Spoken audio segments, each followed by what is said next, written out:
Hi, this is David again, and this video I have hesitated to put out because it's still kind of hurtful. I've often felt after 7 years of resigning from the Mormon Church, I've gotten over their cult and the triggers and all the secret meanings of everything. But this video is a little more sensitive to me because it affected me and my family directly. I'm only going to say the things that I have seen with my own eyes and heard with my own ears. It's not something I've read. It's not the internet. It's not being in anti-Mormon groups. I'm not a polygamist. I was a member of the Mormon regular church for over 50 years. I resigned about 7 years ago and never been excommunicated, never been in a court, never have any disciplinary action. I graduated from BYU. I'm a 4-year seminary student. I've been in elders quorum presidencies, one stake presidency, and I've worked at the Los Angeles Temple as a veil worker for over a year. So I have 14 kids, and I've been married 3 times in 3 different temples because we can be polygamous as long as we have them only one at a time. So anyway, let me go through this little story for you. Maybe it'll help, maybe it won't. I had an ice cream truck company in California, had 3 trucks for a couple of years, and I learned to manage that company fairly well. I enjoyed the children, and I enjoyed the freedom of being able to hire and fire and to work in the areas I wanted to work in. So I had some experience. I moved to Utah, and I needed some extra work, some extra time. I was immigrating my wife and 2 children that I adopted in the Philippines to the United States, and it was expensive. I'm not going to tell you it wasn't. It's $20,000 a person to get them out of the Philippines into the United States when it all got done. So I wanted to pick up a little bit of extra cash, and I decided, well, on the weekends and holidays, I'll go ahead and run an ice cream truck company here in Utah. Well, that was my first mistake, was to think being a quasi, at that time, member of the church. No one knew me or knew I was wearing garments. That was the biggest mistake of my life, is to try to be an entrepreneur in Utah. I had a chance to go into a little community by Saratoga Springs called Eagle Mountain. It's about an hour or so out of Salt Lake City. And I found a lot of families there and a lot of children. And so I bought a truck, I bought a van. I don't remember how many thousands of dollars I paid for that. And then I paid $1,000 for the Honda generator. And I don't know, another $1,000 or $2,000 for freezers. I had 3 freezers on the truck, 1 refrigerator, and a little bit of other equipment on there. And I got all ready, and I went over to Eagle Mountain City Hall, and I got a approval because I had a food handler's permit already from the state of Utah to have a business license to operate in their community. I paid my fees. I bought extra insurance on my van in case it, God forbid, it ever ran over a child or backed over a child, and had it properly licensed and registered, and I was ready to start a legitimate, ongoing little business. Well, here's what happened to me, and I guess you're going to feel a little bit of anger come out of me on this one because I'm still a little pissed off because I lost a lot of money. I don't know, $10,000, $15,000, $20,000 plus the income that I would have derived from that business, and I didn't do anything. I just wasn't the Mormon that all the Mormons wanted to deal with. So I went over in the community and I turned my music on. It was legal music because it was original. I wasn't plagiarizing anyone's music. And so I put my little music on and I'm driving. I have the door wide open, so it's totally transparent what's going on. And I probably went 3 blocks, 3 Utah residential blocks. Here comes the police car. I pull over. I'm only going 3 miles an hour. I mean, it's not like a high-speed chase to catch an ice cream truck that's in a neighborhood. And I pull over, and I'm, yes, can I help you? He says, we've had some complaints. I said, in 2 blocks? Yes. We've had some mothers call in that you're a child molester and you don't belong in this community.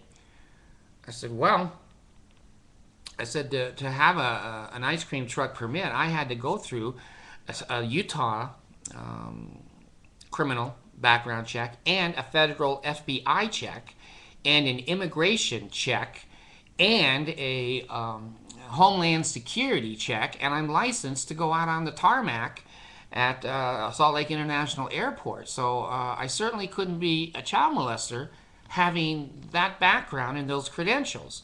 Well, we just don't think. I said, you don't think? He said, well, the community doesn't want an ice cream truck here.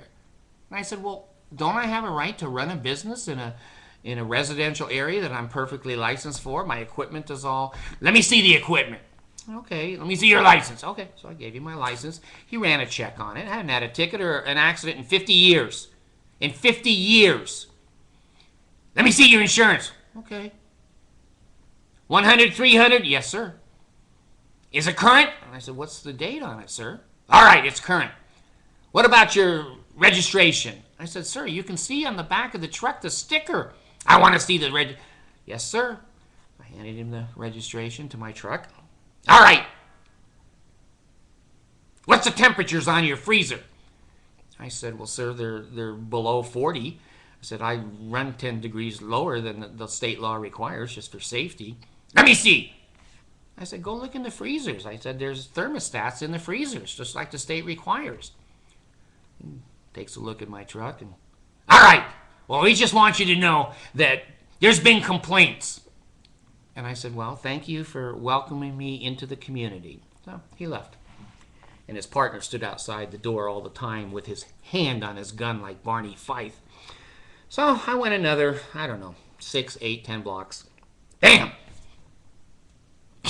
Another police car. Well, now I'm getting used to this. I'm thinking, maybe I should sell ice cream to the... I'm going to be nice. I don't want YouTube to throw me off with my language, my old construction jobs. So I pull over again. 2 more Barney Fifes get out. This is Eagle Mountain Police Department. Said, well, we've gotten some complaints. I said, well, I know. I was just stopped back 4 or 5 blocks. Well, this is a new complaint. All right. How many complaints do you have to stop and check me that I am totally legal, totally licensed, and totally able to be here by the law? Now, here's where you have to be careful dealing with Mormons. They don't follow the law. They have their own law. Now, I'm going to go into the table again. Under the radar, they have their own rules and their own laws, and if you don't know what those are, or if you don't abide by that, you're not going to do business in Utah. Now, if you come up here where the radar can detect the Mormon church, oh, we welcome everybody. Oh, we want entrepreneurs. We want that tax base. We want to give opportunity. You get up above the radar, watch their mouths. That's when you know a Mormon is lying. So I pull over and talk to the police again. And go basically through the same rigmarole, okay? And of course, all this time my generators are running and my truck is running, and basically we have to pay for all that. So they found me to be legally there. So I go another, maybe 10 blocks. Now there's 2 cars. I think there was 3. I think there's 3 cars behind my truck. Now, I'm going 2 miles an hour. I mean, this is not Indianapolis, and it's pretty easy to identify when you're being followed in an ice cream truck. Most people go around it if they're going somewhere, but these cars are right on my ass. So finally, they're honking their horns and blinking their lights, and I go, geez, maybe they want some ice cream. Silly me. They didn't want ice cream. So I pull over. I go to the back of my truck, and there's 1 man, and there's 2 women in different cars. There's 3 cars. And the man said to me, we don't think that you should be running an ice cream truck here in our community. And I said, okay, I respect your opinion, but I'm licensed to do this, and I pay my taxes and fees and all the things to do it, and this is a business I'm experienced at. Well, we don't want you here. Well, now the women jump into the conversation, and now you've got Larry Moe and Curly Joe jumping up and down on the curb of a residential street in Eagle Mountain, Utah. I'm looking at this comic scene. I mean, I try to be friendly and I try to be kind and I try to be jovial about the Mormon church. But this was a situation where I didn't find it too damn funny. I'd spent a lot of time and a lot of money educating myself, coming to that job with experience, and I'm not used to failing in business. I've had several businesses, and I'm not used to failing in businesses. And if I'd done something wrong, or if I yelled or screamed or jumped up and down publicly, or who knows what molesters do, I don't know. So I listened to their crap politely because I'm a kind person. The cult doesn't make me treat people like that, but the cult makes them treat people like that. So that kind of goes dead for a while, and they go home and I go home. Well, the next day I went to work in Eagle Mountain again, and this is a polygamous community. Good Lord, you can see the houses, 15, 20, 30 bedrooms. Not 30, 20 bedrooms, up to 20 bedrooms in this polygamous community. And of course, the Attorney General of the state of Utah, he's a Mormon. He's not going to prosecute any of those people. I'm not privy to all of the law enforcement situations, but I can look on the hill and go, God, he's got, 15, 20 bedrooms, and there's 200 kids in the front yard. This doesn't take a big investigation. But see, he's a Mormon. So they didn't do that. So I go to the police department in Eagle Mountain, and I say to the chief of police, I've been stopped 2 or 3 times, and the neighbors have stopped me and whatever.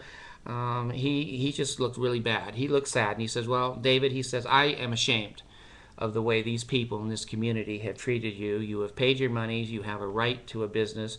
We need new businesses here. The kids love you. And it's an innocent kind of business with no pollution. And he went on and on. He said, it's the Mormon community here. He says, I can't control that.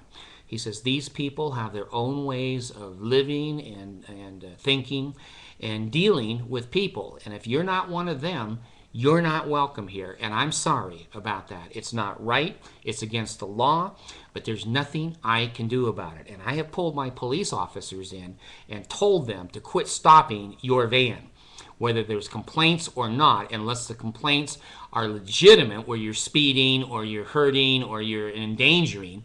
They are not to be stopping you anymore. Well, a long story short, let me just summarize that this happened to me. It's something that I heard with my own eyes, or my own ears and my own eyes. I'm still upset about it.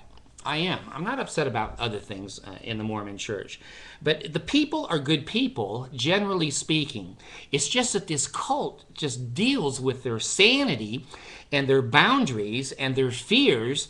And everywhere they look, under every rock, there's a child molester or a rapist or some kind of an evil devil, person on the video criticizing their religion. I'm not criticizing their religion. I'm criticizing the way they treated me. They treated me like shit. 90% Mormon community. All I was doing is being happy, driving through, and trying to make a little bit of extra money to bring my adopted children from the Philippines into this country. And those asshole Mormons, mostly the women this time, but some of the men were involved too, destroyed my ability to run that business. I learned my lesson. I would never be an entrepreneur in the state of Utah ever again. And I'll tell you what, I wouldn't deal with the Mormons again. Nope. I would not go into business with them. I would not go into a partnership or a limited or a corporation. These people have some very strange ways of processing life and the world. So I'm glad I got this out. I'm glad I got it on video. But I want you to know it hurt my family. It hurt me. And I still feel a little bit upset that these people were that vengeful and that vindictive because I wasn't wearing their magic underwear and I wasn't in their local ward. Thank you very much.